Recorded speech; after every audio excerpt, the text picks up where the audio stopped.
magpalakas na ako, anyway, magagawa ko naman yon without going to the Senate. Dahil pangako ko yan, that's the reason why I mentioned that mag-withdraw ako, pero hindi ko kayo iiwanan, ituloy ko pa rin lahat yung pangako ko sa transport group. Ang modernization program, matagal ng programa ng gobyerno yan, never implemented. Because for so many reasons, yung mga nagbebenta sa nagsusupply, mataas masyadong presyo, hindi nila kaya. In fact, sinubukan nila, nagkalugi-lugi sila. So ngayon po, tinutuloy niyo itong modernization program? Tinanong ko sa kanila, ako tutulong lang, ayaw ko yung mabintangan na mag-negosyo ako. Dahil tulong ko ito. Dahil meron akong factory sa Korea. So, magtanong muna kayo ng presyo. The Transport Group, nagtanong sila ng presyo bago ko ibigay yung presyo ko kako.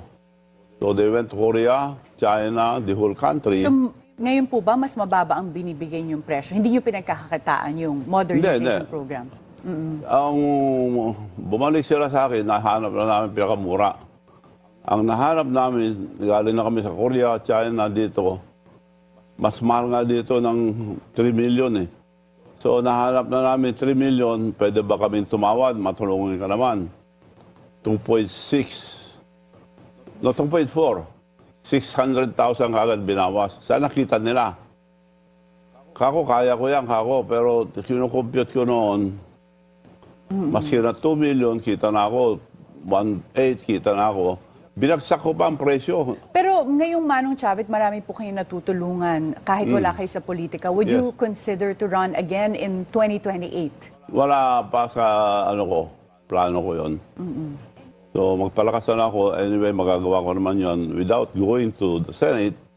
Dahil pangako ko yan, that's the reason why I mentioned that mag-withdraw ako, pero hindi ko kayo iiwanan, ituloy ko pa rin lahat yung pangako ko sa transport group. Ang modernization program, matagal ng programa ng gobyerno yan, never implemented.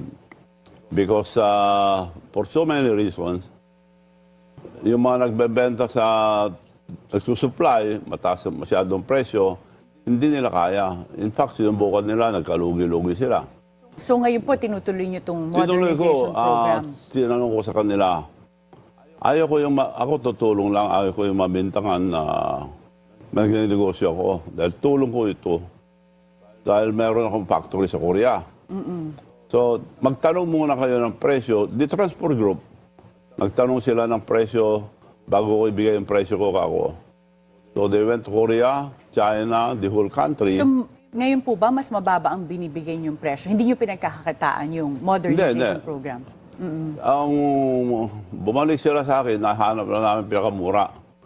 Ang nahanap namin, galing na kami sa Korea, China, dito. Mas mahal nga dito ng 3 million eh. So, nahanap na namin 3 million, pwede ba kaming tumawad? Matulungin ka naman. 2.6. No, 2.4. 600,000 kagad binawas. Sana kita nila. Kako, kaya ko yan, kako. Pero kinukompute ko noon, maski na 2 million, kita na ako. 1.8, kita na ako. Binagsak ko pa ang presyo. Pero ngayong Manong Chavit, marami po kayong natutulungan kahit wala kayo sa politika. Would you consider to run again in 2028? Wala pa sa plano ko yon.